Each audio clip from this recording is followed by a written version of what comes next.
$32 billion. That was the decision Congress made back in the balanced budget agreement. So they exclude doctors out of health care reform, but include student loans. But I'm talking about this is the irrational. advisory board, because it's something I see No, coming up you're in talking about campaigns over that and Congress can't make a decision. Mm-hmm. Well, they did. Well, And that was Congress to could make the exclude doctors decisions. out of health care. If Congress could make those decisions, then there wouldn't be a problem, right? You guys would have figured out how to get spending under control in Medicare. Somebody's got to do it. Why didn't they include doctors in health care reform? Why do you think they did? Because it cost $232 billion. Now it costs over 10 years. Now it's up to $300 billion to fix the cliff that those doctors are looking at the end of the year. So back Andy's original question, where do you start with Obamacare? Let's start with what the Republican replacement looks like. It's repeal and replace. Mm-hmm. So talk about what gets in the replace. I think there's consensus. There was never any argument with anyone that I'm aware of, at least as far as people with pre-existing conditions having access. So you keep that piece of it? It may not look quite the same, but it would have the same effect, yes. As far as catastrophic illnesses, that they would be taken care of. As far as if parents decide to keep their children on their insurance policies for longer periods of time, that would be fine. But what I think we have to do, and if you're going to hold down costs, is to introduce maybe something that's been proven in our economy, and that's the competition actually works. To have basically the top-down government control that is in the current health care bill is not going to save costs. And as you're going, bill eliminate competition? Oh, there is none. I mean, the people coming into. I mean, I can still choose among insurance companies. I can still choose my doctor. Depends. If you're in Medicare, you're going to have about 50% of the people in Medicare Advantage lose their policies, and the one promise from the administration was that if you have whatever insurance you have currently, you can keep. It's not true. The government's paying for it. I figure you ought to be able to say what. I'm saying the way it was sold. Medicare. Where is my lack of choice? You're not going to have the choices that you have today. Like I just said, in Medicare, there's 75,000 Iowans that have Medicare Advantage plans that they like. But is that costing me more as a taxpayer? There's only about 5% of those plans that actually cost more. The rest of them actually cost less than traditional Medicare does. So how would the Republican... the HMO, PPOs cost less. How would the Republican... The fee-for-service is more expensive, but that's only 5%. Okay, how would your plan bring more competition throughout, not just Medicare, but throughout the private sector? You would have employer insurance system. In the private sector employer system. Right. What I would propose is that you have small business people like family seed business to be able to join together with all the other family seed businesses across the country and have an association healthcare plan where you'd actually have leverage as far as purchasing health insurance from a major group. I would say that you could purchase health insurance across state lines, which is a restriction that currently is causing us to be less competitive.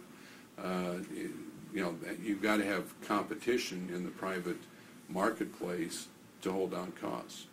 And certainly, what we're proposing as far as Medicare, you will take less costly policies under Medicare. You'd always have Medicare as an alternative if, in fact, and especially in rural areas, that Medicare may be the least expensive. But in most areas where most population is, you're going to have competitive forces that will actually be less than what Medicare would cost.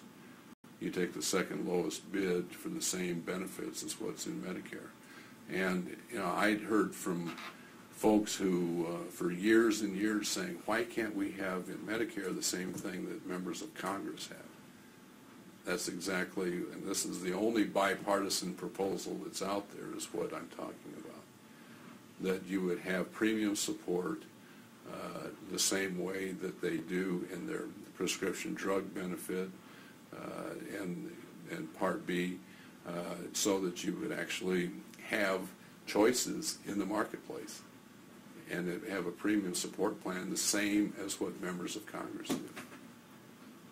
But if you index that premium support so that it increases as medical costs increase, how does that bring down the cost of Yeah, well, care? the choice would most likely, outside of probably rural areas where Medicare would still be the lower cost, in most of the urban areas you're going to have that less expensive than what Medicare is. Are you saying the Ryan plan gives people what members of Congress have? Is that what? It would be, the idea of premium support is the same thing that what we have, and you would have, people would have choices and a menu of different Is that policies. what you have? Do you get a set amount of money from the government and you pick your plan? That's premium support. We pay 28% of whatever the health care is, yes. That's different though than receiving a voucher. There's no getting voucher support, anywhere. Getting support for a Where plan is- and buying There's your no own voucher anywhere. your own plan. Well, premium, I mean, let's not get hung up on the terminal. I mean, Well, if there's a big difference between a voucher sent to somebody to say, go fend for yourself, and a menu of policies to choose from that the government will pay for directly to the insurance company. It's a huge difference. No, I'm talking premium support or I mean, or the voucher terminology. I mean, There's no voucher anywhere. I thought it was they were going to give a set amount of money to seniors that they could spend on whatever plan, was sort of a approved plan. It would be based, and also it would be based on whatever the second lowest bid is by the private, all the companies that would be bidding on it. Whatever the second lowest, that would set the premium. Now, that probably is going to be less than what Medicare costs. So we'd still have that option of traditional Medicare or taking this policy. If you wanted more coverage than what Medicare offers, you could buy an additional coverage. But the fact of the matter is, that's where you get savings.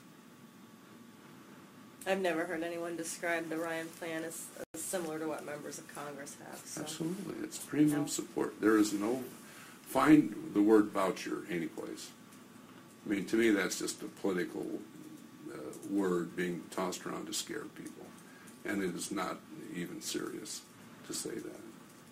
Well, is what you're describing the original No. plan that Paul Ryan proposed, or This what is passed out of what the Wyden, Ryan, the bipartisan plan is, yeah.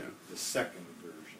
I mean, It's this year's originally- budget plan. Originally, did he not have a proposal in his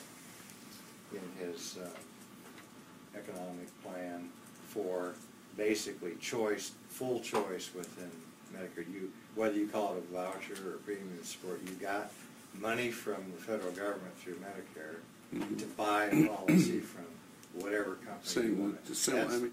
We That's what already you- have that in place. When you look at the Part D prescription drug benefit, the government doesn't give you a voucher and go out and pay the insurance company. The government pays directly Right. to the insurance. You have a menu of plans you choose from. You have assistants to help you pick the one that you want, and the government pays for it.